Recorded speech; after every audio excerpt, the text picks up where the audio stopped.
தற்போது முதலமைச்சராக இருக்கக்கூடிய திரு ஜோசப் விஜய் அவர்கள் ஆட்சிக்கு வருவதற்கு முன்னால் தன்னுடைய தேர்தல் பிரச்சாரத்தில் தமிழ்நாடு என்பது சட்ட ஒழுங்கு சீர்கட்டு இருக்கிறது, போதை கலாச்சாரம் அதிகமாகி இருக்கிறது என்ற ஒரு பிரச்சாரத்தை முன்னெடுத்தார். நான் ஆட்சிக்கு வந்தால் அடுத்த நிமிடமே இதெல்லாம் சரி செய்யப்படும் என்று சொன்னார்.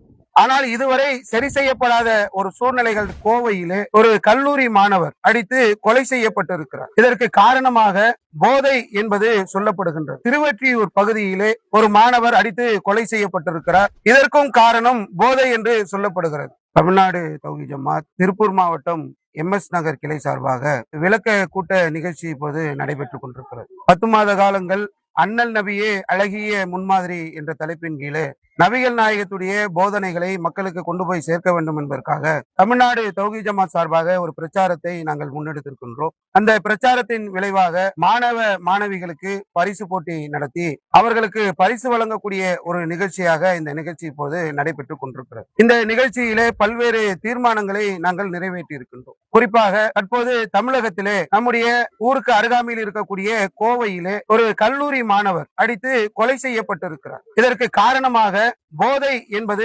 சொல்லப்படுகின்றது. அதே போல திருவொற்றியூர் பகுதியிலே ஒரு மாணவர் அடித்து கொலை செய்யப்பட்டிருக்கிறார். இதற்கும் காரணம் போதை என்று சொல்லப்படுகிறது. தற்போது முதலமைச்சராக இருக்கக்கூடிய திரு ஜோசப் விஜய் அவர்கள் ஆட்சிக்கு வருவதற்கு முன்னால் தன்னுடைய தேர்தல் பிரச்சாரத்தில் தமிழ்நாடு என்பது சட்ட ஒழுங்கு சீர்கட்டு இருக்கிறது, போதை கலாச்சாரம் அதிகமாகி இருக்கிறது என்ற ஒரு பிரச்சாரத்தை முன்னெடுத்தார். நான் ஆட்சிக்கு வந்தால் அடுத்த நிமிடமே இதெல்லாம் சரி செய்யப்படும் என்று சொன்னார். ஆனால் இதுவரை சரி செய்யப்படாத ஒரு சூழ்நிலைகள் தான் சமூகத்திலே நிலவி கொண்டிருக்கிறது. கரூர் புலித்தலை என்று சொல்லக்கூடிய ஒரு பகுதியில் தன்னுடைய பேத்தியை ஒருவன் சீரழித்தான் என்பதற்காக ஒரு வயதான மூதாட்டி அருவாளை எடுத்துக்கொண்டு அந்த கயவனை துரத்தி வெட்டி வீழ்த்திய காட்சிகள் சமூக வலைதளங்களிலே பரவி கொண்டிருக்கின்றது. இப்படி சட்ட ஒழுங்கு சீர்கட்டு இருக்கிறது, சமூகத்திலே பாதுகாப்பு இல்லாத சூழல் நடந்து கொண்டிருக்கிறது.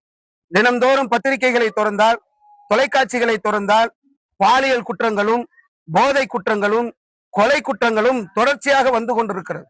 இதையெல்லாம் கவனத்தில் கொண்டு கடுமையான சட்டங்களை இயற்றி இதிலிருந்து மக்களுடைய பாதுகாப்பை அரசு உறுதி செய்ய வேண்டும் என்பதை இந்த கூட்டத்திலே நாங்கள் தீர்மானமாக நிறைவேற்றி இருக்கிறோம். அதே போல ஆளக்கூடிய அரசு இஸ்லாமியர்களுக்கு இடஒதுக்கீடு தருவதிலே கடந்த காலங்களிலே இருந்த மு.க. ஸ்டாலின் அவர்களுடைய தலைமையிலான அரசு ஒரு சட்டத்தை கொண்டு வந்திருந்தார்கள். மாற்று மதத்தில் இருந்து ஒருவர் இஸ்லாமியராக மாறினார் என்று சொன்னார், அவர் SC-யில் இருந்தோ MBC-யில் இருந்தோ BC-யில் இருந்தோ முஸ்லீமாக மாறினார் என்று சொன்னார், அவர் BC என்ற கோட்டாவின் அடிப்படையிலே கருதப்படுவார்.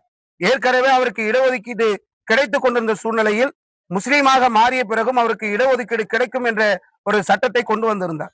அது G.R. சுவாமிநாதன் மதுரை உயர்நீதிமன்ற நீதிபதியாக இருக்கக்கூடியவர்கள் அவர்கள் அந்த சட்டத்தை ரத்து செய்து விட்டார். இதற்கு மேல்முறையீடாக நாங்கள் உச்சநீதிமன்றம் செல்கிறோம் என்று ஆளக்கூடிய தாவேக அரசு உச்சநீதிமன்றம் சென்று அது இப்பொழுது முஸ்லீம்கள் கடைபிடிக்க முடியாத ஒரு சூழ்நிலை இருக்கிறது. புதுதாக ஒருத்தர் இஸ்லாத்தை ஏத்துக்கிட்டாருன்னா அவர் SC-யா இருந்தாருன்னா BC-க்கு வரலாம், MBC-யா இருந்தாலும் BC-க்கு வரலான்ற அந்த சட்டம் ரத்து செய்யப்பட்டிருக்கிறது. வேறொரு சட்டத்தை கொண்டு வரணும். அதை ஆளக்கூடிய தாவேக அரசு உடனடியாக கவனித்து சட்டமன்றத்திலே இதற்குரிய சட்டத்தை கொண்டு வர வேண்டும் என்பதையும் இந்த நேரத்திலே நாங்கள் தீர்மானமாக நிறைவேற்றி இருக்கிறோம். ஆளக்கூடிய பாஜக அரசு முஸ்லிம்களை வைத்து கடந்த காலங்களில் காய் நகர்த்தியது போல தற்போது கிறிஸ்தவர்களையும் கையில் எடுத்திருக்கிறார்கள்.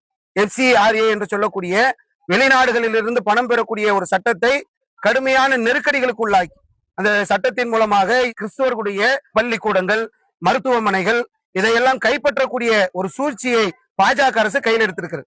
வெளிநாட்டுல இருந்து பணம் வர்றது இப்ப நேரத்தில் இல்ல, கடந்த காலங்கள்ல பல ஆண்டுகளாக வந்துட்டு இருக்கிறது. இந்திரா காந்தி அவர்கள் இருக்கும்போதே இந்த FCRA சட்டம் கொண்டு வரப்பட்டது. பல நேரங்களில் அதை முறைப்படுத்துவதற்காக சட்ட திருத்தங்கள் நடத்தப்பட்டிருக்கிறது. அதையெல்லாம் நம்ம எதிர்க்கல. இப்பொழுது கொண்டு வரக்கூடிய இந்த சட்ட திருத்தம் என்பது எதற்காக கொண்டு வரப்படுகிறது? இதை திருத்தறதுக்கா, மக்கள் நலனுக்காகவா, அது ஒழுங்குபடுத்துறதுக்கா, இல்லைன்னா கிறிஸ்தவர்களிடம் இருக்கக்கூடிய கல்லூரிகளையும் மருத்துவமனைகளையும் RSS ஆட்டைய போடுறதுக்கானதான் கேள்வி. வெளிநாட்டுக்கு இருந்து பணம் வாங்க கூடாதுன்னா இந்தியாவே இயங்காது, தமிழ்நாடு இயங்காது. ஒவ்வொரு தமிழர்கள் மேலேயும் லட்சக்கணக்கான ரூபாய் கடன் இருக்கிறது. தமிழக அரசு மட்டுமே 13 லட்சம் கோடி கடன் பெற்றிருக்கிறது. இந்திய அரசாங்கம் பல 100 கோடிகள் கடன் பெற்றிருக்கிறது என்று சொன்னால் எல்லாமே இந்த தேசத்துக்குள்ள பணம் இல்ல, எல்லாமே வெளிநாட்டிலிருந்து வரக்கூடிய பொருளாதாரம் தான்.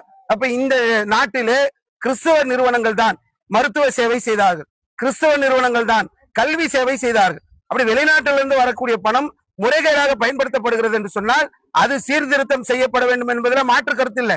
இந்த FCRA மூலமாக கொண்டு வரக்கூடிய இந்த சட்ட திருத்தம் என்பது கிறிஸ்துவ மிஷினரிகளை முடக்குவதற்காகவும் அவர்களுடைய சொத்துக்களை முடக்குவதற்காகவும் அதை RSS தாரை வார்ப்பதற்காகவும் கொண்டு வரப்பட்ட சட்ட திருத்தம். இப்பொழுது இது பாராளுமன்ற கூட்டுக்குழுக்கு செல்லப்பட்டிருக்கிறது. இது முறியடிக்கப்பட வேண்டும். இந்த சட்ட திருத்தத்தின் மூலமாக கிறிஸ்துவ அந்த நிறுவனங்கள் முடக்கப்படும் என்பது எங்களுடைய அச்சம். இதை அரசுக்கு நாங்கள் தெரிவித்துக் கொள்கிறோம்.